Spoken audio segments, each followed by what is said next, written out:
ጫካ እንድትገቡ ያደረጋችሁን ምክንያት አመክንዮ ጫካ ከገባችሁ በኋላ እንዴት አገኘ? ይሄ ጦርነት 10 አመት 15 አመት ቢሆን 15 ጄነሬሽን ማንበብ መጻፍ የማይችል በያንደኛው ክፍለ ዘመን ልናስረክብ ነው ወይ? ህዝባዊ ኃይሉ ላይ ችግር ነበር። ከመጀመሪያው ካመሰራራቱም በቆየበትም ጊዜ ከፋይናንስ ከድርጅታዊ መርህ ትግልን ከማታገል እና ኃላፊነትን ከመሸከም አንፃር በርካታ ጥያቄዎች ነበሩ። የሰላም ስምምነቱን አፋሕድ እንዴት አገኘ? ድርድር መንገርገር ጅንጃን ካየለም ይሄ የአስተሳሰብ ድንክነትና በፖለቲካ መቀንጨር ነው። ምን አንድ እንኳ አባባል አለ አፍተር ዘ ዋር ዜርስ ፒስ ኔጎሺዬሽን ይባላል። ባለም አቀፍ እንትን የፖለቲካ ተቀባይነት ይኖራል ትምርት ሲቋረጥ ብለ ከምትሰራና ማህበረሰብህን በአስተሳሰብ እየገነባ ትግልን ከማስቀጠል የተኛው ነው እንትን ልትመርጠው የምትችለው። እስኪ ከአፋሕድ ምን እንጠብቅ? በአማራ ክልል ወቅታዊ ሁኔታ ፖለቲካ አስተሳሰብ ነው። ብሔራዊ ጥቅም ቋሚ ነው። ከትውልድ ወደ ትውልድ እንትን የሚል ነው። አጠቃላይ ሀገር የምትባልና እስካለች ድረስ ነው የፖለቲካ ርዕዮተ ዓለም ልዩነቶችን ልታስተናግድ የምትችለው።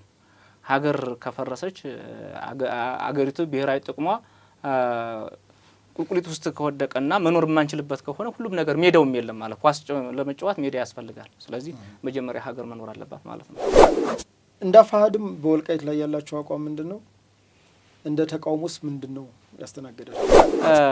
የወልቃይትና የራያ የአማራ ቀይ መስመር ነው።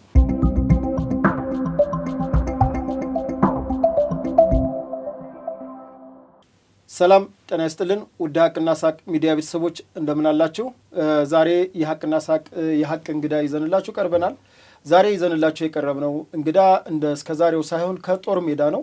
እንግዲህ ከጦር ሜዳ ምን አመጣህብን እንዳትሉ ከሰሞኑ የአማራ ብሔራዊ ክልላዊ መንግስትና የአማራ ፋኖ ህዝባዊ ድርጅት አፋሕድ ባደረጉት የሰላም ስምምነት ህዳር 26 ህዳር መጨረሻ አካባቢ ማድረጋቸው የሰላም ስምምነት መደረጉ ይታወቃል።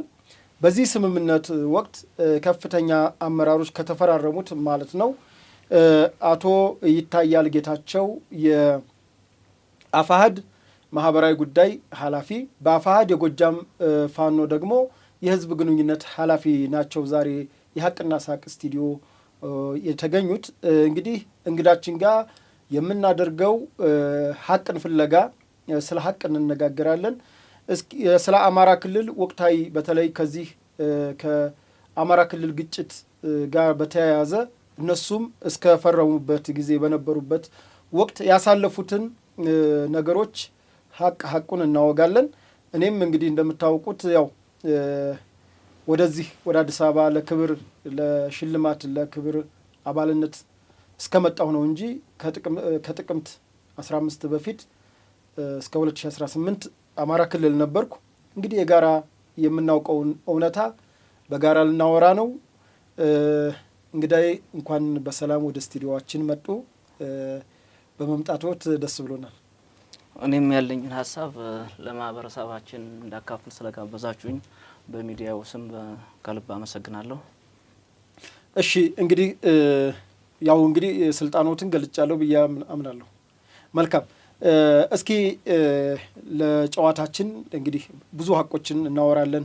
በዛሬው ዕለት የጋራ የሚያደርገን ነገር ሰላም ነው። ወደ ሰላም መምጣታችን ነው። ከዛ በፊት በነበረው ነገር እኔም ራሴ አንዱ ታጋይ ነበርኩ እናንተን ማለት ነው። ዛሬ ግን የሰላም ስምምነቱን አስመልክቶ ይኸው ከእኔና ከእርስዎ በላይ እንግዲህ እንትን የለም። ግን ሰላም ስምምነት ስለመጣ አብረን ቁጭ ብለን እንዲህ ልናወራ በቅተናልና የሰላም ስምምነቱ ከዚህ ይጀምራል ማለት ነው። እስኪ እንደው ስለ አፋሕድ ብቻ ከማውራቴ በፊት በአማራ ክልል የሚንቀሳቀሰው ታጣቂ ቡድን ምን ነበር ዓላማው? ወደ ጫካስ ምን አስገባችሁ? እስኪ ከዚህ እንጀምር። እሺ አመሰግናለሁ። እንግዲህ የአማራ ህዝብ ለበርካታ ዘመናት የማህበራዊ የፖለቲካዊና የኢኮኖሚያዊ ጥያቄዎች ነበሩት። በተለይም ደግሞ ከቅርብ ጊዜ ወዲህ የአማራ ከክልሉ ውጭ የሚኖረው የአማራ ህዝብ ማንነትን መሰረት ያደረጉ ጥቃቶች ሲፈጸሙ እና አስቀድሜ የነገርኳቸው እነዚህ በርካታ ጥያቄዎች በአንድም በተለያየ መንገድ ለመንግስት ሲቀርቡ በወቅቱ መንግስት እነዚህን ጥያቄዎች በአፋጣኝ ምላሽ መስጠት አለመቻሉና አጠቃላይ ችግሮቹ እልባት ባለማግኘታቸው እነዚያ ጥያቄዎች እልባት ሊያገኙ ማግኘት አለባቸው በሚል ወደ ጫካ ገብተናል።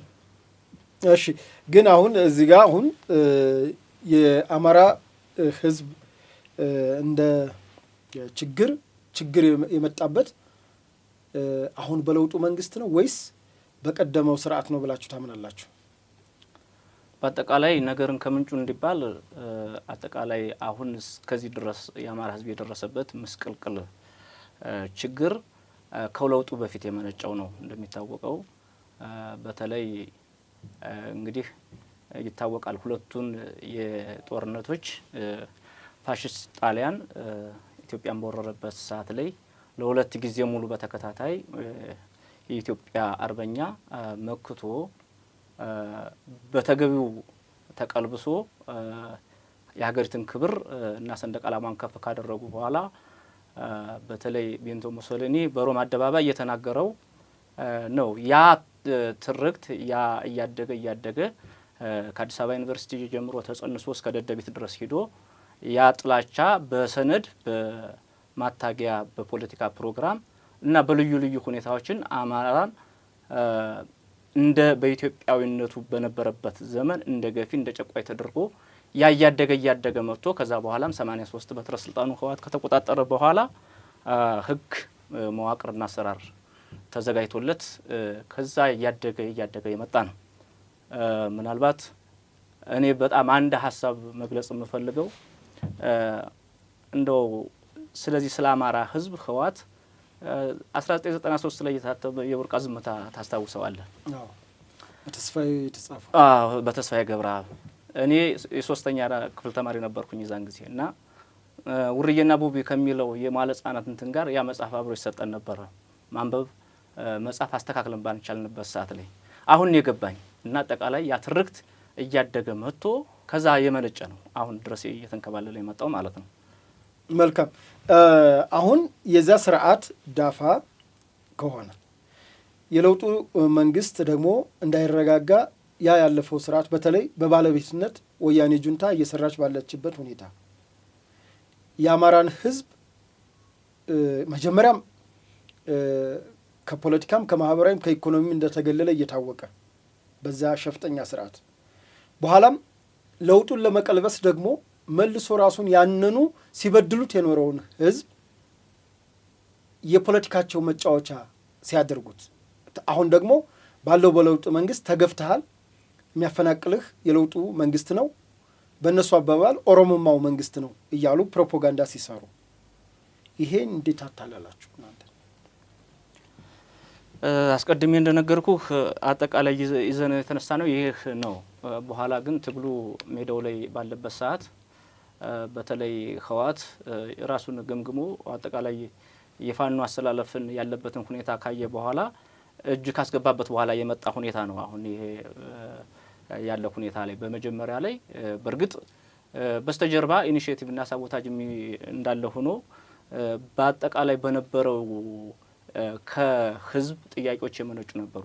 ያደሩ እየዋሉ ግን ይዘታቸው እየተቀየረ አላማቸውም ከዛ እየወጣ መጥቷል ማለት ነው። ኦኬ፣ መልካም። ሌሎች በርካታ ጥያቄዎች ስላሉን እንዳይሻማብን ልተወው በይደር፣ ምክንያቱም ብዙ ነገሮች ስላሉ አድማጭ ተመልካቾቻችንም የሚረዱት ይመስለኛል። ወደ ሌሎች ጥያቄዎች እንሄድ። ለምን ጫካ ገባችሁ የሚለውን ከላይ እንግዲህ የተመለሰ ይመስለኛል። ጫካ ከገባችሁ በኋላ እንግዲህ ጫካ የሚያስገባ የተለያዩ ከክልሉም ውጭ ያሉ የአማራ ህዝብ በክልሉም ውስጥ በተለያየ ምክንያቶች በተለይ ከማንነት ጥያቄ ጋር የተገናኘ ከለውጡ መንግስት በፊት እንደውም ለውጡን እንዲፋጠን ካደረጉት አንዱ የማንነት ጥያቄዎች ነበሩ እና ጫካ እንድትገቡ ያደረጋችሁን ምክንያት አመክንዮ ጫካ ከገባችሁ በኋላ እንዴት አገኛችሁት? መጀመሪያ ላይ ባልኩ ልክ ወደ ጫካ ገብተን ትግሉን እያስቀጠልን ባለበት ሰዓት ላይ ይዘቱ እየተቀየረ መጣ። በተለይ ከዚህ ካደረጃጀትም አንጻር መጀመሪያ ላይ እኛ በዚህ ራስን ከማስቀደም ከግላዊ ከቡድናዊ ፍላጎቶች ናቸው የሚሆነጭ የሚል እይታ ነበረን። እየቆየ ግን ያ አስተሳሰብ ወደ ሁለት አክሲስ መጥቷል ማለት ነው። በተለይ በአፋርና በአፋላባ ላይ መጨረሻ ላይ እየመጣ ይሄ ከበስተጀርባ አፋባሃና አፋሃድማ አሁን ለይቶ የመጣ ነው። እንደውም ነጥሮ አሁን ሁለት ድርጅቱ ናቸዋል። ከዛ በፊትማ የአማራ ህዝባዊ ኃይል የሚል በነዘመነ ካሴ፣ የአማራ ህዝባዊ ግንባር የሚል በነ እስክንድር ነጋ፣ ይሄ ጎጃም አካባቢ ደብረ ኤልያስ ላይ ተጠንስሶ ነበር። እስኪ ከሱ እንጀምር። ያም እንደውም ይሄ ፋኖ የሚለውን የታሪካዊ የወል ስም የወል የኢትዮጵያን ስም ነው ፋኖ እና ይህንን ስም ከመውሰዱ ይሄ ኃይል ከመውሰዳችሁ በፊት እናንተ ከዛ በፊት የምትጠሩበት ስም እንደውም ድርጅታዊ ቅርጽ ነበረው። ማለትም የአማራ ህዝባዊ ኃይል የሚል በነ ዘመነ ካሴ የሚመራ፣ የአማራ ህዝባዊ ግንባር የሚል በነ እስክንድር ነጋ የሚመራ ቡድን ነበር። እስኪ አሁን የሁለቱ አንድ ጫካ ስቦ ካስገቡት ሰበቦች አንዱ እሱ ነውና ሁለቱ ድርጅቶች በመጀመሪያ እነዚህ ድርጅቶች የድርጅት መዋቅር እንትን ነበራቸው ወይ? ሂደት ነበራቸው ወይ? አቋም ቁመና ነበራቸው ወይ?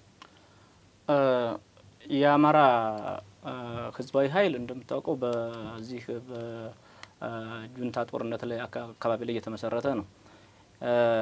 የአማራ ህዝባዊ ግንባር በእስክንድር የነበረው ወደዚህ ወደ ልዩ ኃይሉን መልሶ ማደራጀት ሲባል መንግስት ሲል ከዛ በኋላ የተፈጠረ ፈረሰ ተብሎ በዛ ከልዩ ኃይሉ አጠቃላይ ከተበተነ በኋላ ከልዩ ኃይሉም የነበረው አንዳንድ ቅሬታዎች በተለይ እንደሚታወቀው ከዚህ በህልውናው ጦርነት ሰዓት ላይ አኩሪ ጀብድ ፈጽመው ብዙ ዋጋ የተከፈለበት ያ ባንዴ ለምን ወደዛ አይነት እንበተናለን በሚል የማኩረፍ እንትን ነበረ። ከዚህም ከዚህ አስቀድሜ ከነገርኩ ከጥያቄዎችም አንጻር ልባት ባለማግኘታቸው ከውስጥም ከውጭም የነበረው እንትን ያ ግፊት ነው ወደ ጫካ ያስወጣው። አጠቃላይ የድርጅት ቅርጹ ድርጅት እንደመጀመሩ በሁለቱም በኩል መርህ እንደምታውቀው የአማራ መርህ የፖለቲካ ፕሮግራም ርዕዮተ ዓለም ሰንዱ የተጀመረ አይደለም። ያው በስሜትና አለ ሁኔታ ላይ እንትን የተባለ ነው። በኋላ ነው ጊዜዎች እየፈጁ አንዳንድ ሀሳቦችን እዚያው ሜዳ ላይ እንትን እያልን አሁንም ያለውን ነገር እየገመገም አሰላለፉም ከዛ የመነጨ ነው ለማለት ፈልጌ ነው። ከዛ በኋላ የአማራ ህዝባዊ ደግሞ ሰራዊት መጣ። አዎ የአማራ ህዝባዊ ሰራዊት ላይ ደግሞ ያጣላችሁ አመራርነት ነው። ዘመነ መሪ ካልሆንኩ አማራ ህዝባዊ ሰራዊት ነው እያልኩ ያለሁት። አፋሃድም በኋላ ይመጣል። ግን የአማራ ህዝባዊ ሰራዊት ላይ ዘመነ ሊቀመንበር ለመሆን ፈለገ፣ ግን ሳይሆን ቀረ። ከካፒቴን ጋር ያጣላቸው ይሄ ይመስለኛል ከእናንተ ቡድን ጋር። የአማራ ፋኖ ህዝባዊ ሰራዊት መጀመሪያ ላይ ፎርማሊቲውን የጠበቀ አይደለም።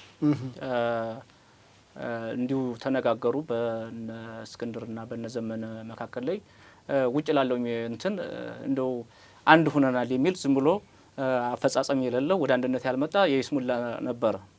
ያ በኋላ ዘመንም እንደዚህ ከፊት ከመምራት በነበረው እንትን አለግባባሉና አሰላለፋቸው በዛው ልክ ቀጠለ።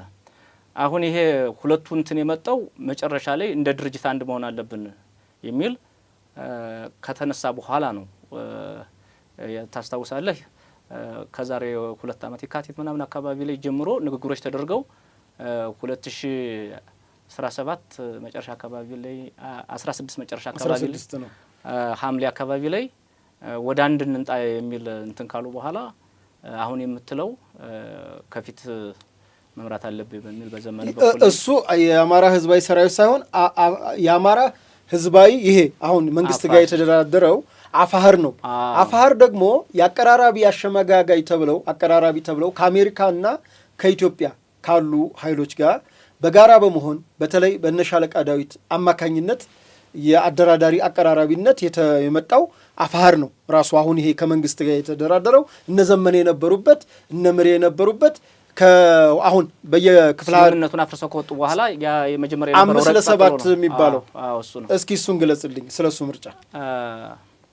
አጠቃላይ ቀድሞ እንደዚህ ኢንፎርማል በሆነ መልኩ ንግግሮች የአማራ ትግል አንድ መምጣት አለበት የሚል ከውጭም ከውስጥም ከታጋዩም ከህዝቡም ግፊት ነበረ።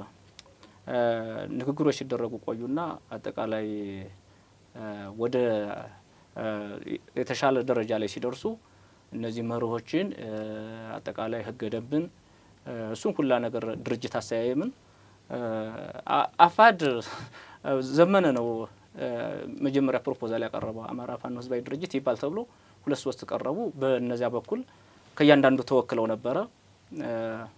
በዛ ልክ 2 ከየ እዞች ተወክሎ ነበር ማለት ነው። በዚያ ልክ እየተነጋገሩ ይሄ ድርጅታዊ ህገ ደንቡ ጸደቀ፣ የድርጅታዊ ስያሜ ጸደቀ። ከዛ በኋላ ወደ መዋቅር ነው የመጡ። ወደ መዋቅር ከመጡ በኋላ ብዙ እንትኖች ተደረጉ። በተለይም አሁን የደረስንበት ርዕዮተ ዓለም የሚመስል ነገር መነሻችን አማራ መዳረሻችን አማራ መነሻችን አማራ መዳረሻችን የኢትዮጵያ አንድነት የሚለው ሀሳብ ሁሉ እነዚያ ነገሮች ሁሉ ብዙ እንትን ተደርጎባቸው ወደ መዋቅር ሲገቡ ነው ስምምነቱ እንትን ያለ ማለት ነው። በሚዲያ ብዙ ስለተነገረ እሱ ላይ ከዚህ ቀደም በዝርዝር አልሄድበትም። በመጀመሪያ ላይ ቀረቡ ሁለቶቹ ሂደቱ ሂዶ ሁለቶቹ ከቀሩ በኋላ እስክንድርና ዘመነ አጠቃላይ 7 ወኪል ነበር የነበረ ድምጽ የሚሰጠው። አንድ ቁጥር ላይ በመጀመሪያ እስክንድር ነጋ ተሰየመ ለምርጫ ማለት ነው። በሁለት ላይ ደግሞ ዘመነ ካሴ ተሰየመ ማለት ነው። ከዛ በኋላ ያው በወቅቱ ማርሸት ነበረ ጎጃም እንትን ኮሚቴውን እንዲመራ ያን እንዲያስተባብር የተሰጠው ማለት ነው ኃላፊነት። ያው ከነበረው እንትን አንጻር ወደ ነበረበት እንትን አርሏዊ አካድ የሚመስል ነገር በመሄድ ከሁለት ቁጥር ነው የተነሳው። ከሁለት ቁጥር ላይ ድምጽ ማሰጠስ እሺ እንትን ሲል 3 ሆነ። 3 ማለት ኢንዳይሬክት 4 አለ ማለት ነው። ከዛ በኋላ ስልክ ያው በስልክ ነው የዛን ጊዜ የነበረው ስልኩን ዘግቶ ጠፋ። ከዛ በኋላ ደግሞ ተደረገ። ብዙ አይነት ተደረጉ። በሁለተኛውም እንደዚህ ቀጥታ ድምጽ ተሰጠ። አብላጫ እንትን አለ። ከዛ ምርጫው በአካል ሳይሆን በስልክ ነበር። በስልክ ነው ያው ሁኔታዎችም ስለማይፈቅዱ በስልክ ኮንፈረንስ ነበር የሚደረገው ማለት ነው። እና አጠቃላይ በቴሌ ስልክ ማለት ነው። አጠቃላይ ያ ነው። ወደፊት የሚወጡ ብዙ ነገሮች አሉ። አጠቃላይ ዶክሜንት ተደርጓል ሁለመናው ነገር። ከዛ ጀምሮ ያሉትን እንግዲህ ህዝብ የሚፈልገው አስፈላጊ በሆነ ሰዓት ላይ ሁሉም ይወጣል እና ያው ከኃላፊነት እንትን ነው መጀመሪያ ላይ እንትን ያሉ። ከዛ በኋላ ግን በጣም እየሰፋ ሄደ። ይሄ የምልም ኃይል በተለይ ከዚህ ከናይልና ከቀይ ባህር መልካ ፖለቲካ ፍላጎት አንጻር እሱን ወደ ኋላ ስለምመጣበት ችግር የለውም። እስኪ አሁን ውስጥ ላይ የነበራችሁ ነገር አሁን ደግሞ እርስ በርስ ስትዋጉ ነበር። አሁን እኛ በውስጥ መረጃ አግኝተን ለአድማጭ ተመልካቾቻችን እናቀርብ ነበር። እስኪ ውስጥ ለውስጥ ሲያታግላችሁ የነበረው ምን ነበር? ሲያጋድላችሁ አጠቃላይ ችግሩ የሚመነጨው መጀመሪያ ላይ መርህ የተሰነደ መርህ መታገያ የለውም። ወደ ጫካ ከገባን በኋላ ሁሉም የራሱን ፍላጎት ነው ይዞ የሚሄድ። ከዛ በኋላ ደግሞ እነዚህ እንደ ድርጅት መሰል ቅርጽ ሲፈጥር አጠቃላይ ትግሉ እንዴት ነው መሄድ ያለበት የሚል ሀሳቦች እንትን አሉ። እዛ ላይ ብዙ ጊዜ ሀሳቦች ላይ የመጭመቅ የማድፈቅ ነገሩ ነበረ። በተለይ በእኛ አካባቢ ላይ ጎጃም ላይ በነበረው ላይ እንደዚሁ ከፍተኛ ፊት ለፊት ተጋፈጥን። ሀሳባችን ምንድነው? ለህዝብም ለሀገርም የሚበጀ ትግል በዚህኛው መንገድ ብንሄድ ነው የሚሻል ነው። እነዛ ነገሮች እየተጨመቁ ሲመጣ እኛም ፊት ለፊት ወጣን። ያ ወደ መገዳደል መጣ። አጠቃላይ እኛ በተለይ ጎጃም ላይ እንደነበር ተገፍተን ወጣን። ነገሮቹ እርስ በርስ መበላላት ሲሆኑ ትንሽ እስኪ ሰከን ብሎ ማየት የሚችል ነገር ኃይል ካለ ብለን ነበረ። እሱም ቀጠለና አጠቃላይ ከመርህ ከህግ ከወታደራዊ ዲሲፕሊን ጉድለት የሚመነጩ ናቸው። ማንም አፈሙዝ ይዞ ለነጻነት እንፈልጋለሁ ብሎ ሊታገል ይወጣ አካል በሀሳብ የበላይነት ነው እንጂ እጁን ልጠመዝዘው አትችልም። እነዛ ነገሮች ብዙ ጊዜ በስተጀርባቸው ሳቦታጆችም ነበሩ። በርካታ የሆኑ ወንድሞቻችንን አላግባብ ነገም ቢሆን በታሪክ ተጠያቂነት ሊያመጣ የሚችል ብዙዎች ወድቀዋል ማለት ነው። አዎ አሁን ብዙ ጊዜ የመንግስት ኃይል ታጥቆ ከተዋጋው ይልቅ ከተጋጨው ይልቅ ራስ በራስ መጠፋፋት ይበዛል። እንደው እስኪ አንተ በነበርክበት ምልከታ በነበርክበት ከቦታው ስለነበርክ እዛው ውስጥ የት አካባቢ እንደው ብዙ ግድያዎች የበዙ ይመስላል? ባለህ ዳታ አላችሁ? አለ አጠቃላይ ሰነድ እንዘናል። ያው ዝርዝርነቱን እያንዳንዱ ነገር እዚህ ላይ ለመግለጽ ባልችልም በተለይ መጀመሪያ ላይ እኛ በነበርንበት አካባቢ ላይ ጎጃም ላይ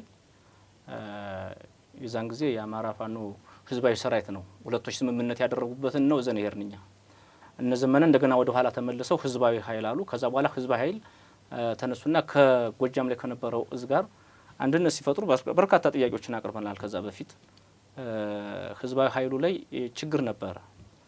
ከመጀመሪያው ካመሰራረቱም በቆየበትም ጊዜ ከፋይናንስ ከድርጅታዊ መርህ ትግልን ከማታገል እና ኃላፊነትን ከመሸከም አንጻር በርካታ ጥያቄዎች ነበሩ።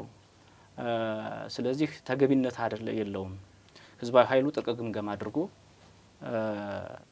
ተጠያቂነት ሰፍኖ እዚህ አዲስ ከተዋቀረው ድርጅት ጋር ነው መምጣት ያለበት እንጂ ትናንትና የነበሩ ግድፈቶች ዛሬም መጥተው ነገ ለምናስቀጥለው ትግል ሳንካ ይሆኑናል የሚል ከፍተኛ ተቃውሞ ፈጠርን።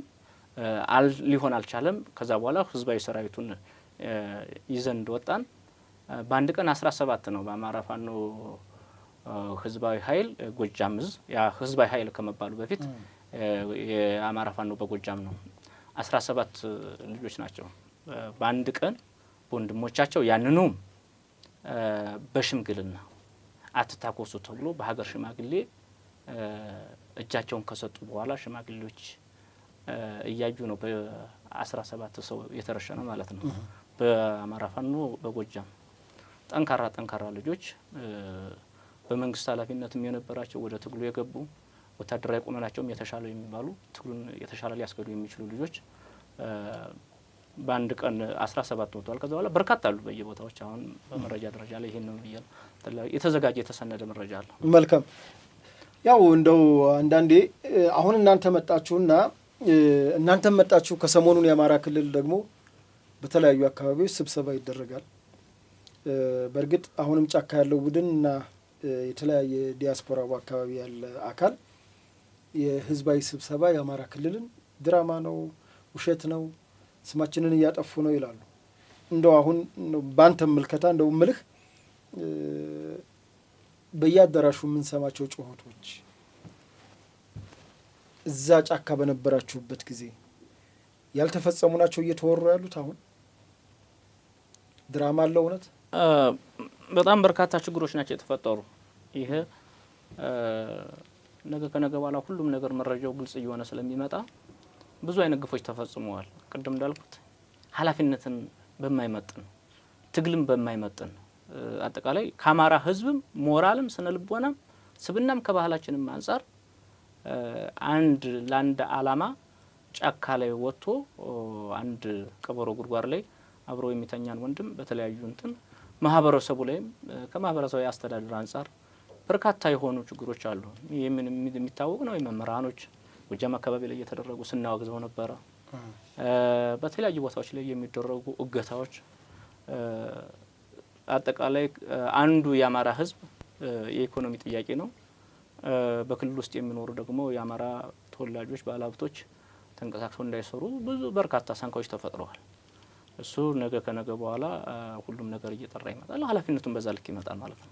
አዎ እንደው አሁን ህዝቡ እየጮኸ ነው። በአሁኑ ሰዓት የተወሰነ አመራሮችም ወርደው ህዝቡን ማናገር በተለይ ጎጃም አካባቢ እንደውም ሌላው አካባቢ ባለኝ መረጃ የተወሰነ ከበፊትም ብዙ አልተጎዳም ነው እየተባለ በዚህ ወሮ በላ ቡድን ብዙ አልተጎዳም ነው የሚባለው እና ግን የጎጃም ለየት ይላል። ምክንያቱም በገዛ ልጆቹ ነው ብዙ ጥፋቶች እየደረሱ ያሉት። ባለሀብቶች ይታገታሉ፣ መምህራን ይገደላሉ። መንግስት ሰራተኛ ለምን የመንግስት ስራ ፈጸማችሁ ተብሎ ይገደላሉ። እኔ ድሮም ማቀው ለምን የመንግስት ስራ አሰሩም ተብሎ ነው ተቃውሞ ማቀው። ለምን ሰራችሁ ግን የመጀመሪያ ነው እንደው እና እንደው እሱን ነገር እንደው እስኪ እናንተም በነበራችሁበት ሰዓት እንዴት ነበር? የመንግስት ስራ እና የፖለቲካ ጥያቄ ይገናኛል? እነዚህ ናቸው እኮ አጠቃላይ ልዩነቶችም ከዚህ እነዚህ ሁላ ናቸው። አጠቃላይ የእነዚህ ድምር ውጤት ነው። በእኛ በኩል ያስተሳሰብ ልዩነት አለን። አሁን እንደምትለው ትምህርት ዛሬ በ21ኛው ክፍለ ዘመን ዓለም ወደ አንድ ሉዓላዊነት እየመጣችበት ባለ ሰዓት ይሄ ጦርነት 10 ዓመት 15 ዓመት ቢሆን 15 ጄኔሬሽን ማንበብ መጻፍ የማይችል በ21ኛው ክፍለ ዘመን ልናስረክብ ነው ወይ የሚል ከፍተኛ እንትን ነበረን። ያ እንደውም ታስታውስ ከሆነ ጎንደር ላይ በባለፈው ሰኔ አካባቢ ላይ ያ ተንከባሎ እንደ ድርጅት አፋድ ወስኗል። በዚህ በትምህርት ጉዳይ ላይ ማለት ነው። እኛም አሁን ቅርብ እዚህ እስከምንመጣ ድረስ በምንንቀሳቀስባቸው ትምህርት ቤት እያስከፈትን ችግሮችን እየፈታን ወላጆችን እየሰበሰብን አጠቃላይ መምህራኖች እንትን ያ ነው አሁን አጠቃላይ እሱ አስተሳሰብ ነው። ሲቪል ሰርቫንት ምንድነው ያለ ገጠር ላይ ግብርና ነው ያለ ምርትና ምርታማነትን የሚያሳድግ ባለሙያ ነው። የእንስሳት ባለሙያ ነው። የእንስሳት ጤና የማህበረሰብን ኢኮኖሚ ነው። የማህበረሰብ ማህበራዊ ለውጥ ነው። እኛ ደግሞ አንዱ ጥያቄ ማህበረሰቡ የኢኮኖሚ ጥያቄ አለው የማህበራዊ ጥያቄ አለው ከተባለ ያለውን ነገር ይዘህ የሌለውን ነገር ነው መጠየቅ የምትችለው እና ብዙ ጊዜ ፊት ለፊት ምን እንትንላቸው ነበር። አንዳንዴ ያው ጫናዎች እንትን ሲሉ ዝም ብለን እናልፋቸው ነበር።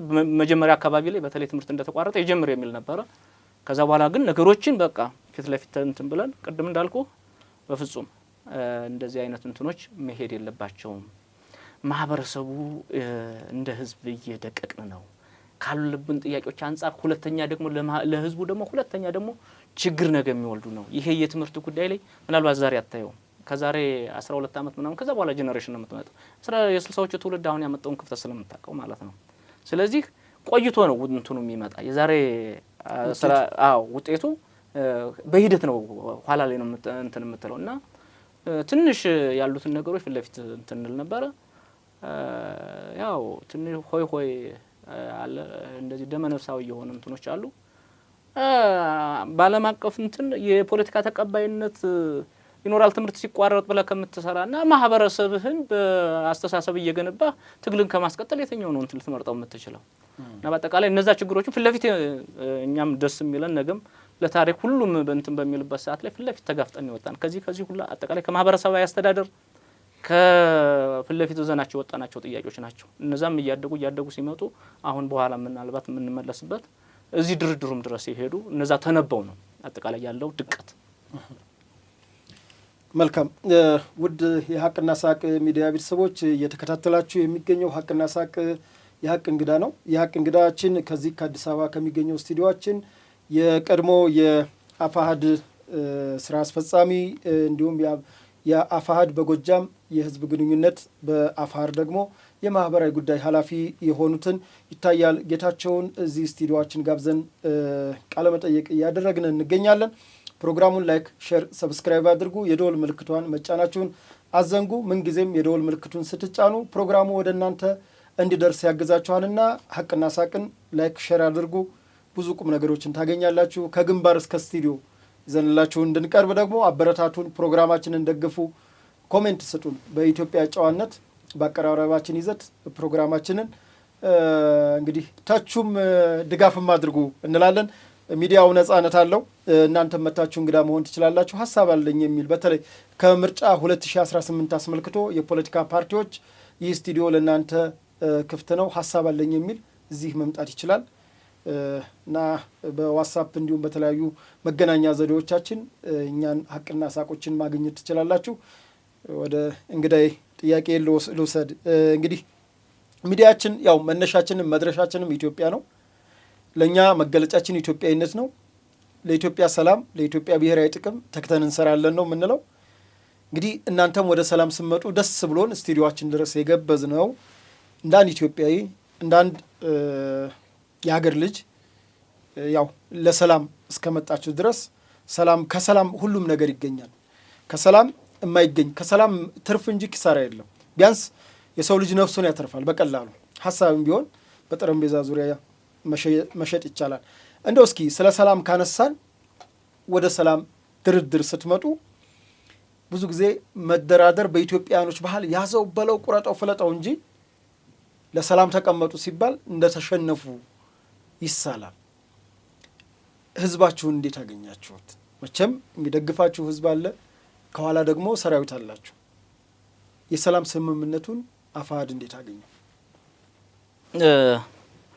አሁን በምትለው ላይ የሀሳብ ልዩነት አለኝ። የኢትዮጵያ በዚህ በመነጋገር በድርድር የዳበረ ባህል ነው ያላት። ምናልባት ከቅርብ ጊዜ ከዚህ ከ50ዎቹ ወደዚህ የመጣው የፖለቲካ አውድ ለዚህ የሚጋብዝ አይደለም እና አጠቃላይ ድርድር ዊን ዊን አፕሮች ነው። አሸናፊ የለም፣ ተሸናፊ የለም፣ ሁለቱም አሸናፊ ነው። ይሄ ደግሞ የሀሳብ ጦርነት ነው፣ የሀሳብ የበላይነት የሚረጋገጥበት ነው። ስለዚህ ለህዝብም ለተደራዳሪ አካሎችም ለእኛም ለመንግስትም ለፖለቲካ ባህላችንም የተሻለ ውጤት የሚያመጣ ነው። ወደፊትም መቀጠል ያለበት መዳበር ያለበት አውድ ነው ብዬ ነው የማስበው። መልካም፣ እሺ፣ እታረማለሁ። ስለዚህ የቆየ ነው በንግግር እንፈታለን፣ በሽምግልና በገዳ ስራ ሲስተም በተለያዩ ኢትዮጵያኖች የተለያዩ ባህላዊ ሸንጎዎች አሏት። እውነት ነው። እርግጥ ነው ከዚህ ከ50ዎቹ ከ60ዎቹ ትውልድ ከሚባለው በኋላ ይሄ ስር ነቀል ለውጥ አብዮት ምናምን የምንለው ነገር ከመጣ ወዲህ ነው ትንሽ ንግግራችን የተበላሸው። ልክ ነው፣ ታረማለሁ። እስኪ እና ድርድሩን እንዴት አገኛችሁት? ድርድሩ እንግዲህ ቀደም ተብሎ የተጀመረ ነው። አስታውሳለሁ በ2017 ጥቅምት አካባቢ ላይ በእነዚህ በሪጂናልና ኢንተርናሽናል ኦርጋንስ ጥያቄዎች እንደዚህ ሲቀርቡ ንግግሮችን አጠቃላይ ያለውን አውድን ለመረዳት ጥያቄዎች ሲቀርቡ በአፋሕድ በኩል በደንብ ዲሞክራቲክ በሆነ መልኩ ጥያቄው ቀርቧል። እስከ ክፍለ ጦር ድረስ አንዳንድ ቦታ አንዳንዱ ላይ ደግሞ እስከዚህ ድረስ ሀሳብ ወርዷል። በርካታ እንትኖች አሁን በአንዳንድ በኩል በዚህ በስምምነቱ ውስጥ ወደ ኋላ ባሉ ወንድሞቻችን የሚቀርቡ እንትኖች አሉ። ይህ የተሳሳተ ዝንፈት ነው። በግልጽ ቀረበ። ምንድን ነው መደረግ ያለበት? አጠቃላይ እንዴት ነው ይህን ምንድን መልስ መስጠት አለብን የሚል ብዙ አይነት የሀሳብ ግጭቶችና ፍጭቶች ተደረጉ። መጨረሻ ላይ የዓለም አንድም አጠቃላይ ህዝቡ ካለበት ትግሉ እየሄደበት ካለበት ከኢኮኖሚ አጠቃላይ ይህ ህዝብ ከዚህ በላይ ጦርነት ቀጠና ላይ ቢቆይ ነገ እንደው ወደ ነጻነት እንኳን መምጣትም ብንችል እንኳን ይህን ህዝብ አንስተን ማቆም የማንችልበት ደረጃ ላይ ይደርሳል። ስለዚህ ውድማና እንትን አይደለም እንትን የምንለው ህዝቡ ከፍተኛ የኢኮኖሚ ድቀት እያደረገ ነው። አጠቃላይ ቅርቃር ውስጥ ገብቷል። ስለዚህ ጥያቄዎቻችን የሚፈቱ ከሆነ ወደ ድርድር መተን ጥያቄዎቻችንን አንድ ሁለት ተብለው የሚቆጠሩ የአማራ ጥያቄዎች በእነዚህ ውስጥ መደራደር አለብን የሚል ውሳኔ ተወሰነ። ከዛ በኋላ ኮሚቴ ተዋቀረ። ያ ኮሚቴ በሂደት ጥያቄዎችን እንትን እያሉ አጠቃላይ ንግግሮቹ እንትን ካሉ በኋላ ወደዚህ ስለመጣን ጥሩ የሆነ እንትን ነው። ምናልባት አሁን ያለው እነዚህ በስተጀርባ ያለው የሳቦታጁ የሚዲያው ጩኸት ምኑ አፍኖ ካልሆነ ነገ ከነገ በኋላ በተግባር የሚገለጽና በታሪክ የሚመዘገብ ትልቅ የሆነ ሂደት ነው ብዬ ነው የማምነው። መልካም።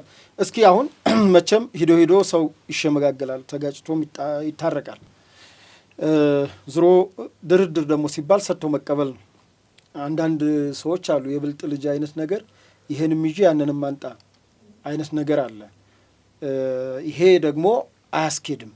ለይስሙላ ካልሆነ በስተቀር የምትቀመጠው እንደማትስማማ መጀመሪያም ታውቃለህ። ምክንያቱም ከአንተ የምትሰጠው የለም ከኔ ብቻ ነው የምትቀበለው። እሱ ደግሞ ድርድር ሊሆን አይችልም፣ ቅሚያ ነው። እስኪ አፋሕዶች ምን ሰጣችሁ? ምን ተቀበላችሁ? በእርግጥ 8 ነጥቦች እዚህ ጋር እዛ በወቅቱ መግለጫ ሲሰጥ ካፒቴን ማስረሻ ሰጤ ከገለጿቸው ብዙዎቹ ዘንድ ተግባብተንባቸዋል። ተፈናቅለው በተለያዩ መጠለያዎች የሚኖሩ ዜጎቻችን ወደ የአካባቢያቸው እንዲመለሱ ተስማምተናል ማለት ነው። ሌላው እኩል የመልማት እና የዚህ የኢኮኖሚ ተጠቃሚነት በተመለከተ ይሄም የአማራ ሕዝብ ከዚህ በፊት ባሉ ስርዓቶች በተለየ መንገድ የተጠቀመ በማስመሰል በፎልስ ናሬሽን በተሳሳተ ትርክት እና ስም ማጥፋት ወደ ኋላ ሲደረግ ቆይቷል ማለት ነው። ከኢኮኖሚ እንዲርቅ ተደርጓል። ይህንን በተመለከተ ያው የጋራ ስራና በአንድ ቀን ጀንበር የሚቀየር ስላልሆነ በሂደት ግን ከማንኛውም ኢትዮጵያ ውስጥ ካሉ ብሔር ብሔረሰቦች እኩል የመልማት እኩል የመጠቀም መብቱ እንዲከበር በጋራ እንደምንሰራ ተግባብተናል ማለት ነው። በድርጅታችን ስር የነበሩ የፋኖ አባሎች በተለያዩ ማረሚያ ቤቶች ይገኛሉ፣ ጣቢያዎች ይገኛሉ። እነዚህን በተመለከተ እንዲፈቱ ተግባብተናል ማለት ነው። በተለያዩ ማረሚያ ቤቶች በፌዴራልም በክልል ማረሚያ ቤትም በጣቢያም ያለ በፋኖ ስም የታሰረ በተለይም ደግሞ ከዚህ ከገንጣይ አስገንጣይ አጀንዳ ከሌላቸው ውጭ ያሉ በማንነታቸው የታሰሩ ወገኖቻችን እንዲፈቱ ተስማምተናል ማለት ነው። ይሄ በጣም ትልቅ ሁልጊዜም ቢሆን በውጭም ሆነን ጫካም ሆነን ስንጠይቀው የነበረው ነውና ትልቅ ድል ነው ማለት ነው። አጠቃላይ ዲዲአር እንዲከበር ተስማምተናል። በፖለቲካውም የፓወር ሼሪንግ በየደረጃው በፋኖ ውስጥ ያሉ የተለያየ የመንግስት ስራ ላይ የነበሩ አቅም ያላቸው እውቀት ያላቸው ችሎታ ያላቸው እና ፍላጎት ያላቸው እነዚህ ወደ ስራቸው እንዲመለሱ አቅምና ችሎታቸውንም ታሳቢ አድርጎ በመንግስት መዋቅር ውስጥ ገብተው እንዲያገለግሉ እንዲመደቡ በዚህም ተስማምተናል። በጸጥታው ውስጥም በተለይ ሙሉ የወታደር ቁመና ያላቸውን መልሶ በማሰልጠን ከጸጥታው ጋር በማቀላቀል የጸጥታው አጋር እንዲሆኑ የማድረግ ስራ ይሰራል። ወደ ህብረተሰቡም ደግሞ የሚቀላቀሉትን ጤነኛ ሆነው የተሻለ ትምህርት አግኝተው የሚቀላቀሉበትን መንገድም አጠቃላይ ዲዲአር እንዲከበር እንግዲህ ሁላችንም የምንረባረብበት ሆኖ እና ክትትል የሚያስፈልገው ሆኖ በዚህ መንገድ እንዲሆንም ተስማምተናል ማለት ነው። በፋኖ ውስጥ በጣም ብዙ የሚባል ከዩኒቨርሲቲ አስተማሪነት እስከ ጁኒየር አስተማሪዎች ድረስ ያሉበት በመሆኑ እነዚህ አስተማሪዎችና ሌሎች የመንግስት ሰራተኞች ፖሊሶችም ጭምር ወደ መደበኛ ስራቸው እንዲመለሱና ያለምንም ቅድመ ሁኔታ እንዲመለሱ የቀረባቸው ጥቅማ ጥቅምም እንዲከበርላቸው በዚህ ላይ በሙሉ ተግባብተናል። ሌላው ለየት የሚያደርገው ከዚህ ከዩኒቨርሲቲ ያቋረጡ ወንድም እህቶቻችን አሉ፣ አቋርጠው በፋኖነት የተቀላቀሉ ማለት ነው። ይህንን እንግዲህ ከትምህርት ሚኒስቴር ጋር በመነጋገር የፌዴራል መንግስት ስልጣኑ ነው ወደ ትምህርት ገበታቸው የሚመለሱበት መንገድም እንደሚመቻች ቃል ተገብቷል። በአጠቃላይ በነበረው ሂደት እንግዲህ ክልሉም ሆነ ሀገራችን ከግጭት አዙሪት እንድትወጣ መንግስት ቃሉን አከበረ ወይ የሚሉ ጥያቄዎች አሉ። እንዴት ነው? መጀመሪያ ካነሳው ጥያቄ አንጻር አጠቃላይ ጥያቄዎችን የአማራን ጥያቄዎች ቆጥረና ለክተን ነው ዘን የመጣ ነው። ከዛ በኋላ አጠቃላይ ከሀገሪቱ አቅም ካላት ኢኮኖሚ አጠቃላይ ካለው ነባራዊ ሁኔታ አንጻር ወደ ጋራ መግባባት ነው የደረስ ነው እና በአጭር በመካከለኛ በረጅም ጊዜ የሚፈቱ በአንድ ጀንበር የማይፈቱ ብዙ እንትኖች አሉ። ለምሳሌ ከሌሎች ብሔር ብሔረሰቦች ወንድሞቻችን ጋር በተያያዘ በጋራ የሚፈቱ አሉ፣ ከክልሉ ውጭም ያሉ እንትኖች ማለት ነው እና አጠቃላይ እነዚህ ስምምነት ተደርጎባቸዋል። ይሄ ቀላል እንትን አይደለም። ትልቁ ነገር አሁን ወደ አፈጻጸሙ መትጋት በእኛም በኩል በህዝብም በኩል በምሁራኑም በኩል በመንግስትም በኩል የየድርሻችንን መወጣት ነው የሚጠበቅብን እና የተነሱት እንትኖቹ ጥሩ ምርታ ነው የሚያመጣ። መንግስት ምናልባት ቃል በማክበር በሚል እንግዲህ ወደ አንድ ወር አካባቢ ሊጠጋን ነው።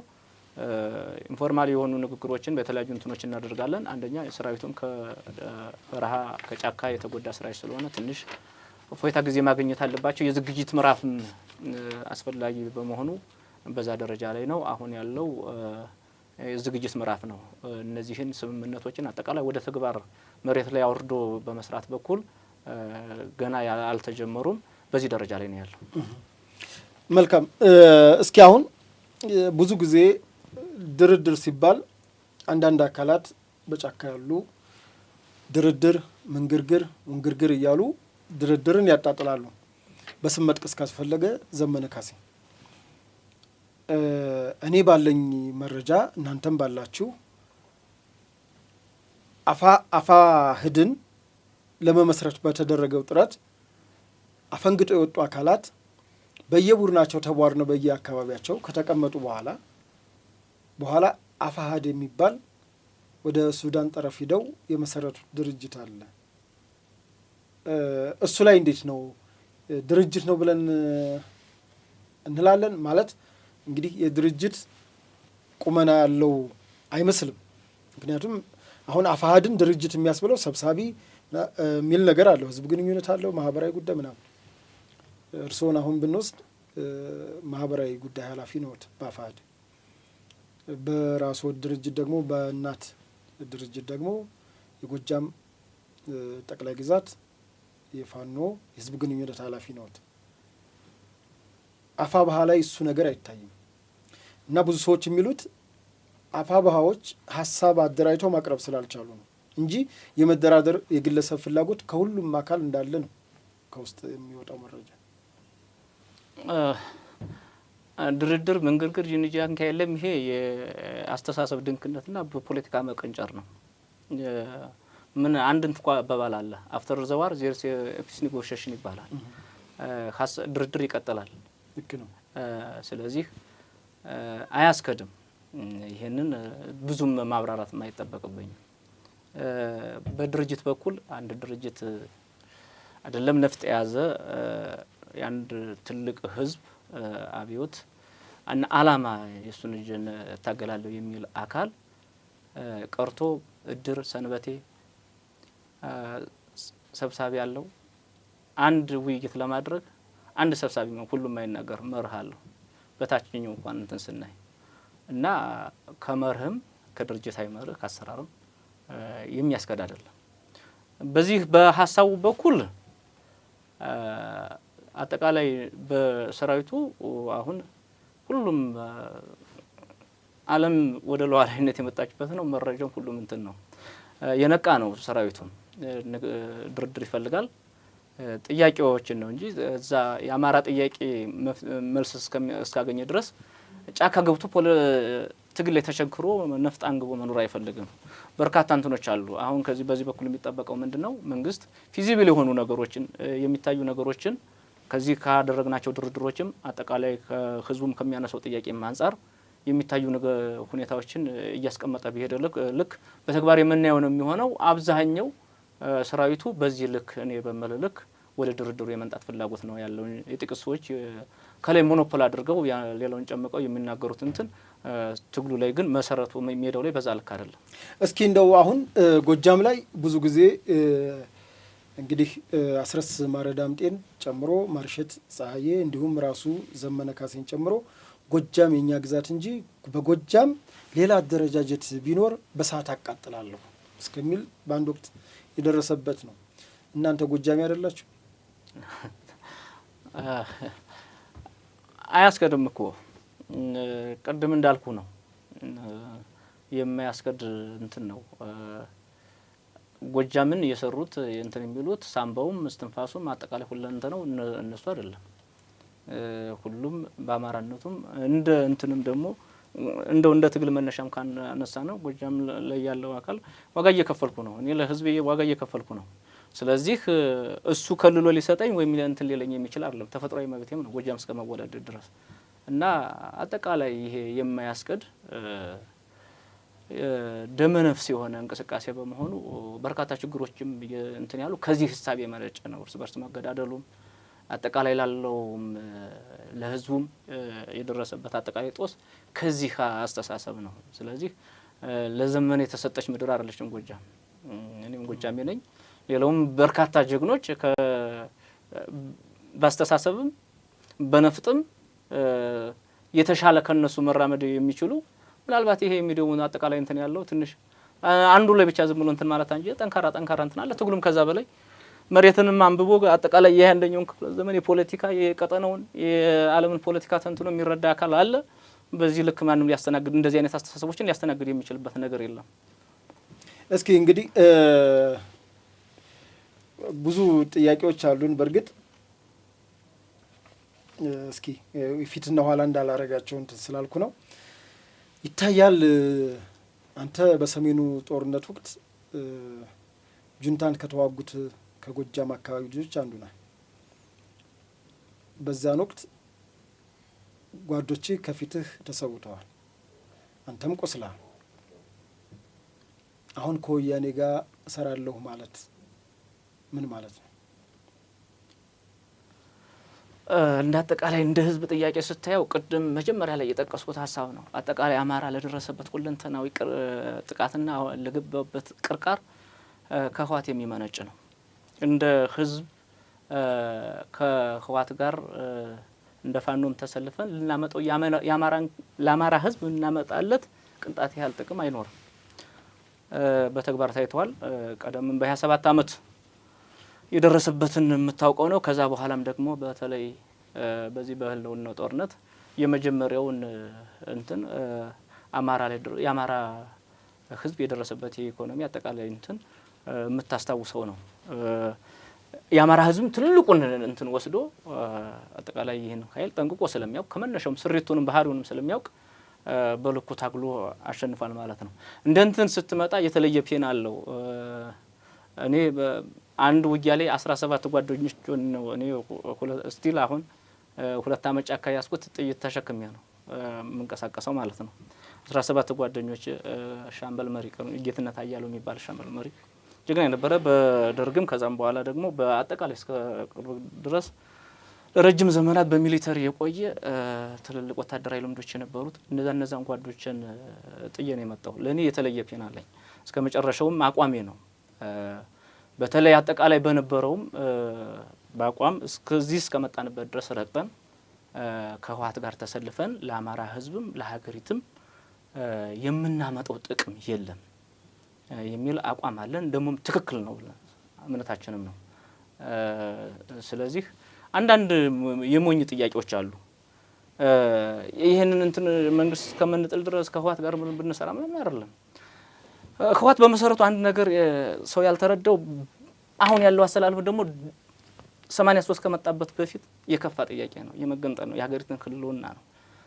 የአማራ ከራያና ከወልቃይት ጋር ያሉት አጠቃላይ እንትኖቹ ተቃርኖ ያለን በየትኛውም በእንትን ልንሰለፍ የማንችል ነው። ራያና ወልቃይት የደም መሬታችን ነው። ደም የገበርንበት ነው። ከ76 ጀምሮ ጀግና ሲወድቅበት የነበረ ነው። በጉልበት ለ27 ዓመት ብዙ ጀግኖች እየወደቁ ቆይቷል። ከዛም በኋላ ለማስለቀቅ ደግሞ የአማራ ልዩ ኃይልን ጨምሮ በርካታ የአማራ ጀግኖች ወድቀዋል። ዛሬ ደግሞ ያንን እንኳን ሳይጸጸት ህወሓት ደግሞ መሬታችን ነው ብሎ በእያንዳንዱ እንትን ውስጥ ሚዲያ ላይ የምታየው ነገር ነው እና አጠቃላይ ህወሓትና እኛ ስሪታችንም የትግላችንም ባህሪ አንድ ሊያመጣን የማይችል ነው። መልካም። እስኪ አሁን እንግዲህ ወደ ቀውሱ ከተገባ በኋላ እዛ ቀውሱን ማለት አሁን ገባችሁ በሳምንታችን የአባታችንን ቤተ መንግስት የሚል ንግግሮች ይወጡ ነበረ። ከዛም በኋላ ማንም አያስቆመንም የሚል እንደውም በሌላ ማህበረሰብ በሌላ ህዝብ ላይ ጥላቻ ንግግሮችን ቀድሜ በተናገርኳቸው ግለሰቦች ይነገር ነበር። እኔ እውነት ለመናገር በካፒቴን እና በእናንተ በነበረው ሂደት ሌሎችን የሚያስከፋ ንግግሮች አላየሁም። ሚዲያም ስለሆነ አይደለም፣ ፊቴም ስላለ አይደለም። በዛኛው ወገን ግን ተደጋግሞ ይነገሩ ነበር። እንደውም ወደፊት አማራ ወደ ኋላ ቃሉን አልናገረውም እየተባለ ይፎከራል። ህዝብን የሚፈርጅ ህዝብን የሚጠላ አንድ ድርጅት ከህዝብ ጋር መጣላት ይችላሉ። ከሆነ አካል ጋር ኢሊት ጋር ከሆነ ድርጅት ጋር ልትጣላ መንግስትም ጋር ልትጣላ ትችላለህ። ህዝብ ጋር ግን አችልም። እዛ ጋር ቀውሱ እንዲረዝም እንዲሰፋ ካረጉት አስቻይ ምክንያቶች ምንድናቸው ብለው ያምናሉ? አንተ በለኝ እንዴ። ችግር የለውም። አጠቃላይ አሁን ካነሳው አንጻር በሳምንታችን ቤተ መንግስት እንገባለን የሚለው ሀሳብ አሁን ራሳቸው የፈጠሩ ጅራፍ ራሳቸው እየገረፉአቸው ይመስለኛል። ምክንያቱም በሳምንት አልተገባም፣ በአመትም አልተገባም። አጠቃላይ እዛ ላይ ያለው እንትን የፖለቲካ እንትኑ ሰብሰብ ተብሎ በአንድ የፖለቲካ እንትን ውስጥ አይመራም። ቅድም ካለው ካደረጃጀትም ከምንም አንጻር የመነጨ ነው። በአንጻራዊነት እንደ አፋድ አስቀድመ እንዳልከው እንደዚህ አይነት ነገሮች ሰብሰብ ብለው ተገምግመው የፖለቲካ ይዘታቸው አስቻይ ሁኔታዎች በሌላው ህዝብ ላይ እንትን ያሉት ሰብሰብ ብለው ይወጣሉ። መቼም በትግል ውስጥ ብዙ ሁሉም ነገር እንትን ላትሆን ትችላል። በአጠቃላይ ግን እኔ በምታዘበው ልክ እንደው በዛ ትግል መስመር ውስጥ ስለምታገልም ሳይሆን አጠቃላይ ድርጅታዊ ዲሲፕሊን የተሻለ የተንጸባረቀበት ነው ብዬ አምናለሁ እና በአፋድ እንደ ትግል በመታገያ ፕሮግራማችን በማንፌስቷችን የአማራ ህዝብ ወይም ፋኖ የሚታገለው ትግል ህዝብን ማንኛውም ህዝብ በጥላትነት አልፈረጀም። ጥላት የሆነ ህዝብ የለንም። የኢትዮጵያ ህዝብ አማራው፣ ኦሮሞው፣ ጉራጌው፣ ደቡቡ አብሮ ደምቶ ቆስሎ ራሱን በጋራ ቆሞ ራሱን አቅልጦ ሀገር የገነባ በአንድነት የተዛመደ በተለይም ደግሞ የአማራ ባህል አቃፊ እንደመሆኑ መጠን በተለያየ ደግሞ ከአብዛኛው የማህበረሰቡ ስሪት ከክልሉ ውጭ እንደሚኖር መጠን በብዙ እንትኖች ናቸው የፖለቲካ ናሬቲቮች፣ እነዚህ የተዘሩ ትርክቶች፣ እነዚህ ሌሎቹ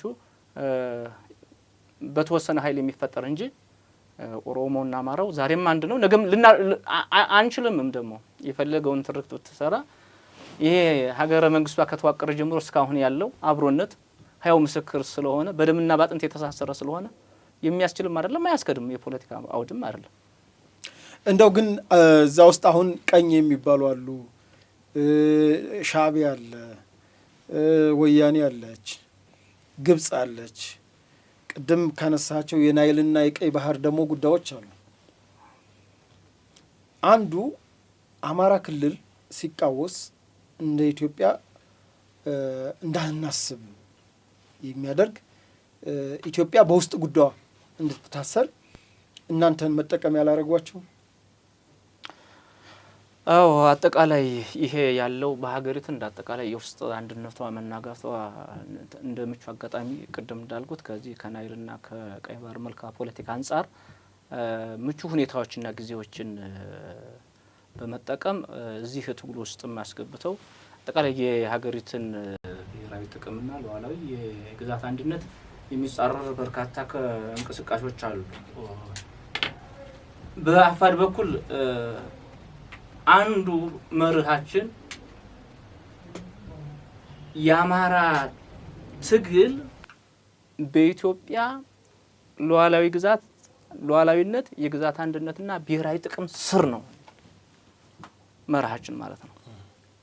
እስካሁን ድረስም የተፈጠሩ ከዛ መንገድ ላይ ይወጡ ናቸው። አሁን በድርጅቱም በኩል መንገድ ላይ የቀሩ ማለት ነው። አሁን በቀይ ባህር በኩል ላይ እንደው አንዱን እንትን እንውሰደው። አጠቃላይ ከጸጥታ ከዓለም አቀፋዊ ተሰሚነት ከዓለም አቀፍ በንግድ በአጠቃላይ ሁለንተናዊ እና ታሪካዊ ባለቤትነትም አንጻር ትተን አንድ ከወደብ ጋር እስኪ አንድ እንውሰድ። ወደ 2.8 ቢሊዮን ዶላር ለጅቡቲ ትከፍላለች ሀገሪቱ ለወደብ ኪራይ ማለት ነው። እንደ ህዝብ እንኳን ወደ አማራ ብታመጣው ወደ 1 ቢሊዮን ዶላር የጠገበ የአማራ ህዝብ ተጠቃሚ ነው ከዚህ ማለት ነው። ስለዚህ ይሄ እንደ ኢትዮጵያም ብሔራዊ ጥቅም ነው፣ እንደ አማራም ጥቅም ነው። ስለዚህ ትናንትና ብዙ ዋጋ ተከፍሎበት ለሺህ ዘመናት የነበረ የወደብ አጠቃላይ ታሪካዊ ባለቤትነት እንትኖችን የሚጻረር አንዳንድ እናያቸዋለን እና አጠቃላይ ችግሮችም ከዚህ የሚመረጩ ናቸው። በስተጀርባው ሻዕቢያ አለችበት፣ ግብጽ አለችበት። ከዚህ ከድንበር እንትን አንጻር የሱዳንን መንግስት ጨምሮ አጠቃላይ የሚዘውሩት ነው። ስለዚህ እኛ ድርጅታዊ እንትናችንም ይሄንም ዝም ብሎ በሆይ ሆይ ይጻፍ ተብሎ ወይም እንትን የተባለ አይደለም። አጠቃላይ የፖለቲካ ፕላትፎርሙ ተጠንቶ የሀገሪቱ ሉዓላዊነት ትናንትና አባቶቻችን አጥንትና ደማቸውን የገበሩባትን ሀገር ብሔራዊ ጥቅም የማስቀጠል ታሪካዊ ኃላፊነት አለብን በሚል የተቀመጠ ነው። ስለዚህ አሁን ብዙ እንትኖች አሉ። ወደፊትም የምንታገለው ነው። ትልቅ እንትን ይዘን የምንታገለው ነው። አጥንትና ደም የምንገበርበት ነው። ምክንያቱም እንደ ኢኮኖሚ ቅድም እንዳልኩ ወደ 2.8 ቢሊዮን ዶላር ምናልባት የህዳሴው ግድብ ወደ 5 ቢሊዮን ዶላር ከዛ አካባቢ ነው አይደል? ስለዚህ በአንድ አመት ከመንፈቅ አንድ የህዳሴ ግድብ መገንባት የሚችል ፋይናንስ ነው ማለት ነው። ይሄም ቀላል አይደለም። አጠቃላይ ታሪካዊ እንትናችንም ብዙ የወደቀበት ነው። ስለዚህ ነገም ቢሆን እንደ አፋሕድ አቋም ይዘን የወጣንበት ነው። ነገም ቀጥ ብለን አስፈላጊውን ሁሉ ዋጋ የምንከፍልበት ነው ማለት ነው።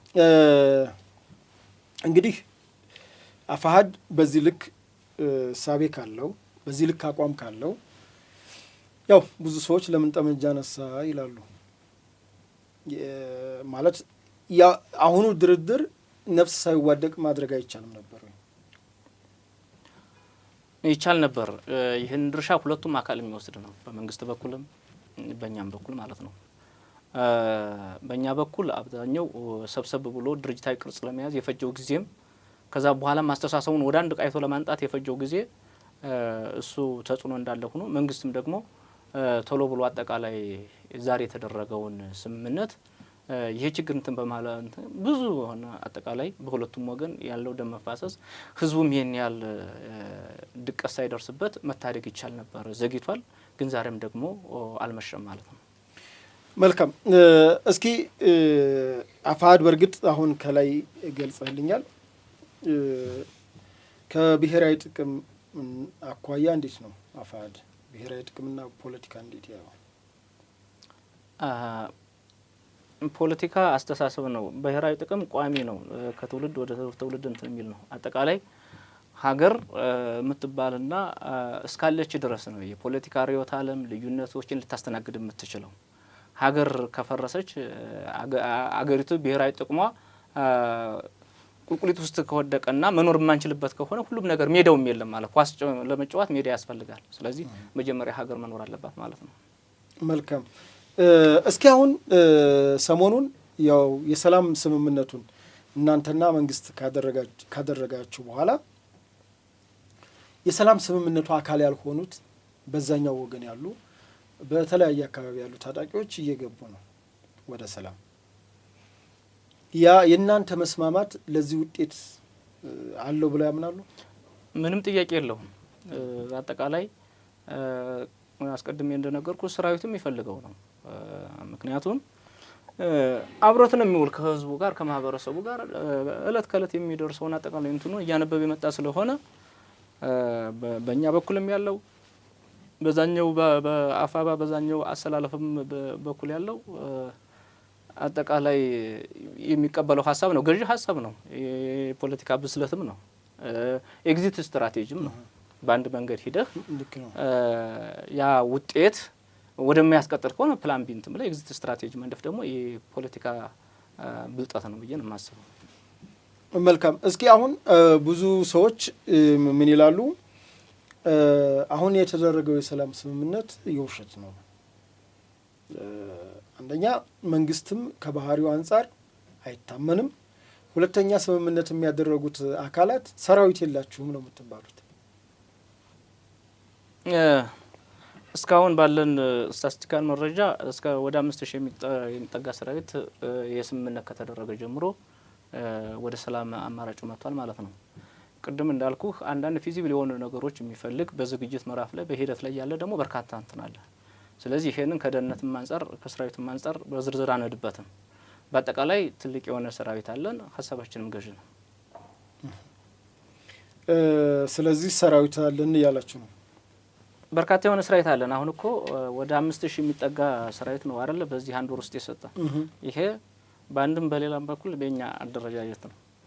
አንዳንድ ጨፍንቆ ምናምን የኔ ምናምን እንትን ቢልም በአሰራር በአጠቃላይ በመርህ ከኛ ጋር የሚታገል ሰራዊት ነው። ከየት የሚያመጣ አይደለም። በርካታ ሚዲያ ላይ የሚታዩ ህዝቡ የሚያያቸው ከነፍስ ወከፍ መሳሪያ እስከ ቡድን መሳሪያ በርካታ ኃላፊነት ያላቸው ሰራዊቶች እየገባ ነው። አሁንም ይቀጥላል።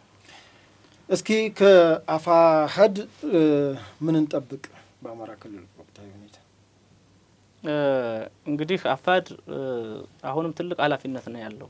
እነዚህ የተደረጉ ስምምነቶችን አጠቃላይ መሬት ላይ ተግባራዊ ሆኖ ተፈጻሚነት እንዲኖራቸው ይህም ህዝብ ደግሞ በዚህ ከ2 ዓመት በላይ የዘለቀ ቀድሞም ደግሞ በህልውና ዘመቻው ላይ በነበረው አጠቃላይ ሁለንተናዊ ቀውስ ያንን ሊያከክስ የሚችል ስራ መስራት አለብን። ስለዚህ አሁን ከምናደርገው የጫካ ከዚህ ቀደም ካደረግነው የጫካ ትግል የበለጠ ትልቅ ኃላፊነትና አጠቃላይ ደግሞ ቅድምም እንደተናገር ነው ከዚህ ከብሔራዊ የአገሪቱን ህልውና ሉዓላዊነት ካሉ ትኩሳቶችም አንጻር ትልቅ የሆነ ኃላፊነት አለ። በዚህ ደግሞ ትከሻችንን አስፍተን ወገባችንን ጠበቅ አድርገን ህዝባችንን የምንክስበት የሀገሪቱንም ብሔራዊ ጥቅምና አጠቃላይ ሉዓላዊነት እንደ ትናንትና አባቶቻችን ዋጋ ከፍለን የምናስቀጥልበት ጊዜ ላይ ስለሆነ ትልቅ የሆነ ኃላፊነት ነው የሚጠበቅብን።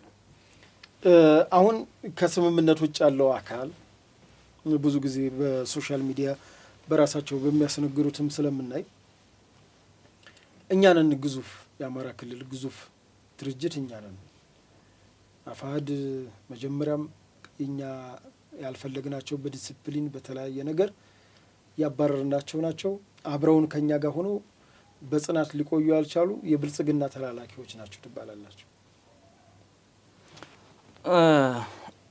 በትግልና በህዝብ ታማኝነት የትናንትና ታሪካችን አለ። የመጣንበት ታሪክ ህዝባችንም በልካችንና ቦርዳችን ልክ የሚያውቀን ነው። ለህዝብ የከፈልነው ዋጋ የሚታወቅ ነው። በህልውናው ዘመቻ ከዛ በፊትም የአማራን ጥያቄዎች በማንሳት በርካታ ዋጋ የከፈልን ነን። በትግላችንም ታማኝነትም አለን እስከ ቀራኒው ድረስ ነው። ስለዚህ እኛንን የሚለው ነገር ስራና ተግባር ነው። እኔ እንደዚህ ነው ስላልኩ ልትሆን አትችልም። መገለጥ ያስፈልጋል። በአስተሳሰብ በባህሪ የሚገለጥ ነገር ማለት ነው። አስቀድሜ እንዳልኩት አንድ ድርጅት በ12 በ13 ኃይል የድምጽ እንትን በማይሰጥበት እንዴ በድርጅት አይመሩ ውስጥ እኮ ምንድን ይላል አንድ እንትን 50 ድምጽ ቢመጣ እንኳን ኃላፊነት የበላይነት ያለበት አብላጫ ድምጽ ይሰጣል ይባላል። እና በአጠቃላይ ሆበሬ በሚባልበት እንትን ውስጥ እኔ ዝሆን ነኝ እኔ አንበሳ ነኝ ቢባል አይቻልም። ትልቁ ነገር አስተሳሰብና ሀሳብን ሽጦ ወደ ተሻለ ነገር መንጣት ነው። ይሄ የሚዲያው ጩኸቱ ምኑ ጊዜ በጊዜ እንትን እያለ እውነት ደግሞ እንደ ሻማ ቀልጣ ብርሃን እየሰጠች የምትመጣበት እንትን ስለሆነ የተሻለ አስተሳሰብ አለን፣ የተሻለ ሰራዊት አለን፣ ታማኝነት አለን። ቀጣይም ለህዝባችን እስከ ቀራኒው ድረስ የምናደርገውን የትግል እንትን እንቀጥላለን በዛ ልክ ማለት ነው።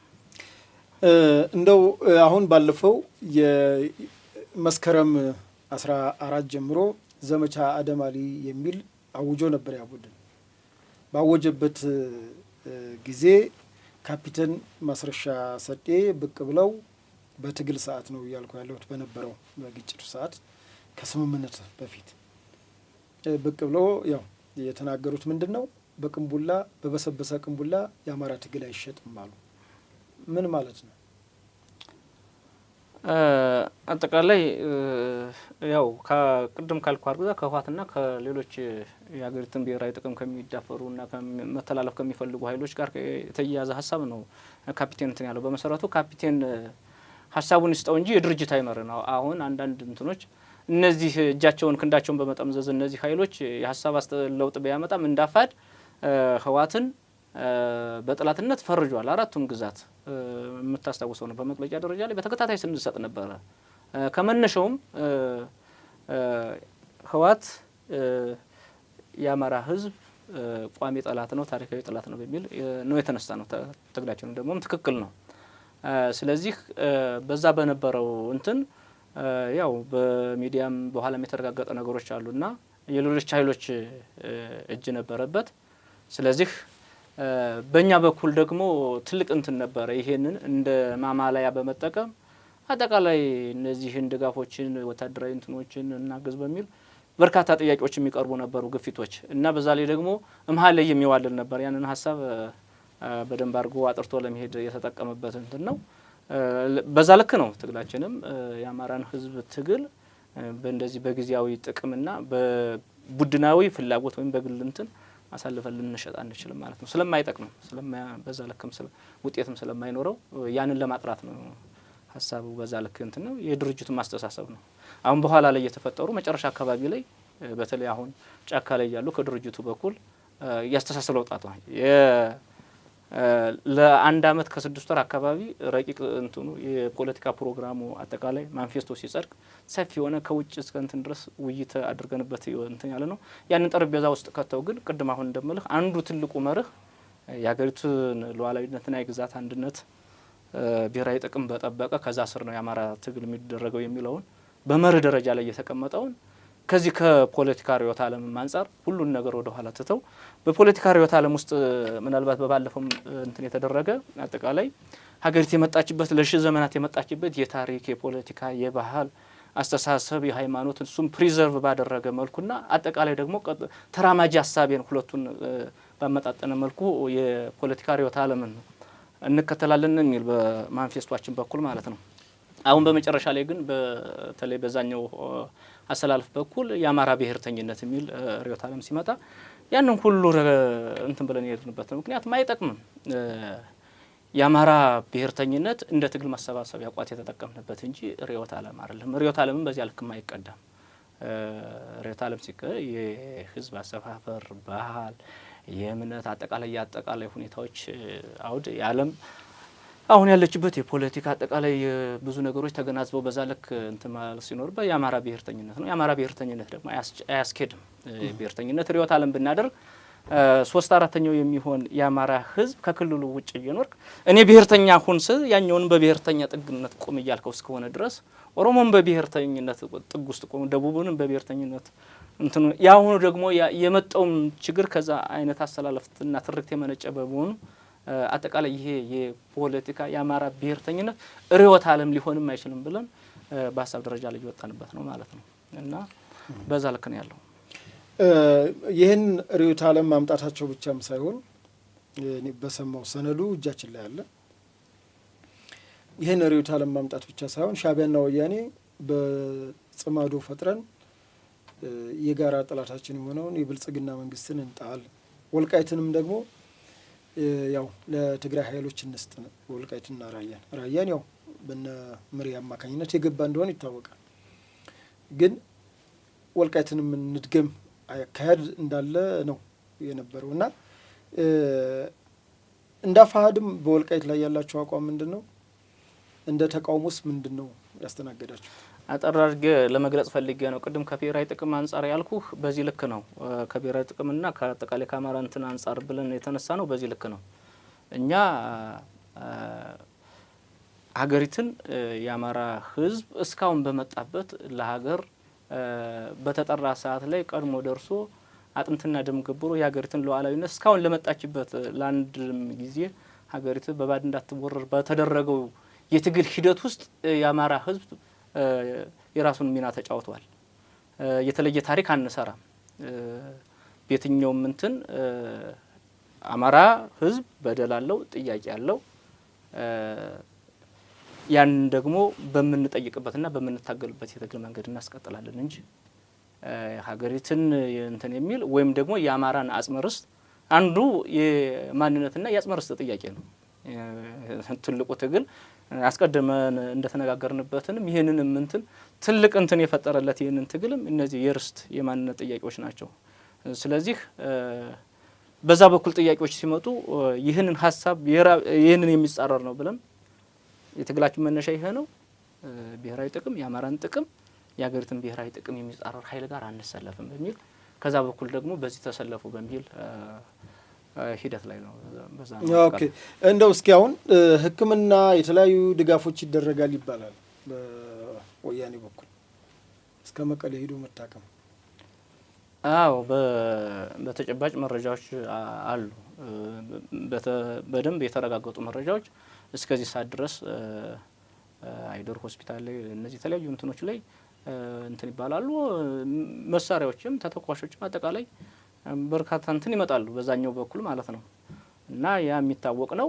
በጣም የሚያሳዝን ነው። ቅድም እንዳልኩ ይሄ እንደው 13 14 ኮሚቴ እንኳን የስሙላ ተጠፍጥፎ በህዋትና በሻቢያ እጅ በዚህ ልክ ድርጅት ስሩ ተብሎ የተሰጣቸው እንትን በአንድ በኩል ከኛ ጋር የነበራቸው ቅራኔ ብሔርተኛ አይደላችሁም የሚል ነው። እኛ ብሔርተኛ ነው፣ መዳረሻችንም አማራ፣ መነሻችንም መዳረሻችንም አማራ ነው እና ወደ ኢትዮጵያኒስት እንትን ናችሁ የሚሉ ትችቶች ነበር የሚያቀርቡን። ትክክል ነው፣ ብንተችበት የሚገባል የሚል ሀሳብ አለኝ እንጂ እና የአማራ ብሔርተኝነት ነው ብለው በዛ በመግለጫቸው ላይ የወልቃይት የራያ ሌሎች የማንነት ጥያቄዎች በሀገሪቱ ውስጥ እንዳሉ በርካታ የማንነት ጥያቄዎች እኩል ትግል የምናደርግበት ነው ይላል። እዚህ ላይ ትልቁ ነገር የገባኝ ነገር የአማራ ብሔርተኛ ከሆንክ የወልቃይትና የራያ የአማራ ቀይ መስመር ነው።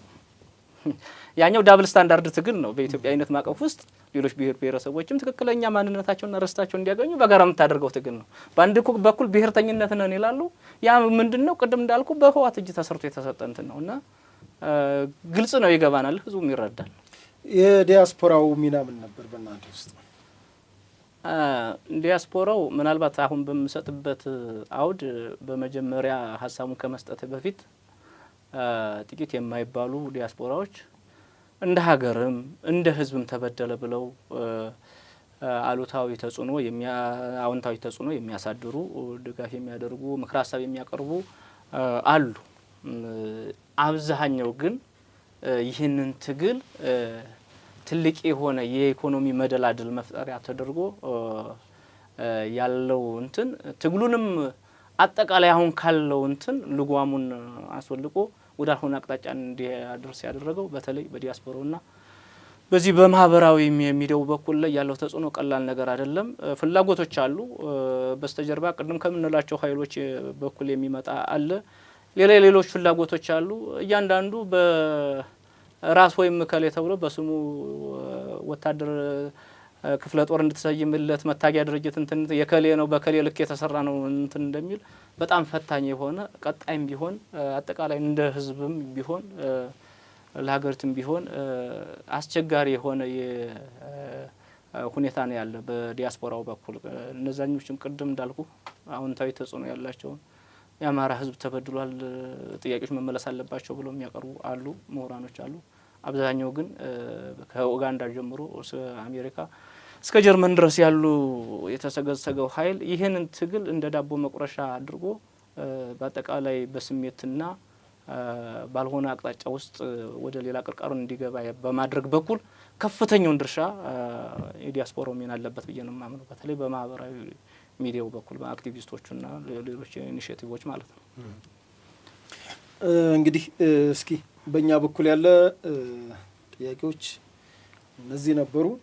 ይቀረ አስተላልፈዋለሁ የሚሉት ካለ ያስተላልፉ። ብዙ የቀረ ነገር የለም። እንደው ሀሳቤን ለመደምደም ያህል አጠቃላይ በዚህ ይሄ ስምምነት እንግዲህ መፈረሙ ብቻ አይደለም፣ መሬት ላይ ወርዶ ተግባራዊ መሆን አለበት። በዛ በኩል መንግስት ያላሰለሰ ጥረት ማድረግ አለበት። በድርጅቱ በአፋድም በኩል የድርሻችንን መወጣት አለብን። ትልቁ ሚና ደግሞ ህዝቡና ምሁራኑ ነው። ይህንን መደገፍ አለበት። ህዝባችን ከዚህ ቀደም እንደተነገረው ይህንን ጦርነት መሸከም የሚችልበት ጫንቃ ላይ አይደለም። አሁን አጠቃላይ ደቋል፣ በቅቶታል፣ ብዙ ዋጋ ተከፍሏል። ስለዚህ ይህንን ወደ ተሻለ ነገር ለማንጣት ሁሉም የሚጠቅመን ህዝብ ሰላም ሲሆን ውሎ ማደር፣ ሰርቶ መብላት፣ ዘርቶ መቃም ሲኖር ነው። ሁሉም ነገር ሀገርም ሰላም ስታድር ነውና ያንዱ ቤት ሲቃጠል ለአንዱ ቤት ይደርሳል። ለሌላውም ቢሆን አጠቃላይ ወንድም ብሔር ብሔረሰቦች አጠቃላይ ሁለመናውን ድጋፍ ተደርጎ ይህ ሂደት ወደ ትልቅ ምርት አምጥቶ የአማራ ህዝብም ጥያቄዎች እነዚህ የተደረጉ ስምምነቶችም በአጭር ጊዜ ውስጥ ወደ ምርታ ወርደው ከዛ ልክ እያየ ህዝቡም ይሄ ውዥንብር ውስጥ የገባውም ኃይልም እየጠራለት ውጤቱንም እየገመገመ ወደ ተሻለ ነገር እንዲመጣ ማድረግ ይገባል ብዬ ነው የማስበው። እሺ፣ አመሰግናለሁ አቶ ይታያል ጌታቸው እዚህ ስቱዲዮአችን ተገኝተው ለሰጡን ቃለ መጠይቅ ለሰጡን ማብራሪያ እኛም ስንጠይቆት በቀናነት ስለመለሱልን በአድማጭ ተመልካቾቻችን ስም እጅግ አድርገን እናመሰግናለን። እግዚአብሔር ያክብርልኝ። እኔም አመሰግናለሁ። እሺ ውድ የሀቅና ሳቅ ሚዲያ ቤተሰቦች የዛሬው የሀቅና ሳቅ እንግዳችን ቆይታ በዚህ መልኩ ተጠናቋል። በዝግጅታችን ላይ ያላችሁን ሀሳብና አስተያየት በኮሜንት መስጫ ቦክሱ ላይ ሀሳባችሁን በኢትዮጵያዊ ጨዋነት ስጡን። ከዛ በተረፈ እንግዲህ ፕሮግራሙን ላይክ፣ ሼር፣ ሰብስክራይብ እንዲሁም የደወል ምልክቱን መጫኑን አትዘንጉ። ሳምንት በሌላ እንግዳ እስከምንገናኝ ሰላም ቆዩ።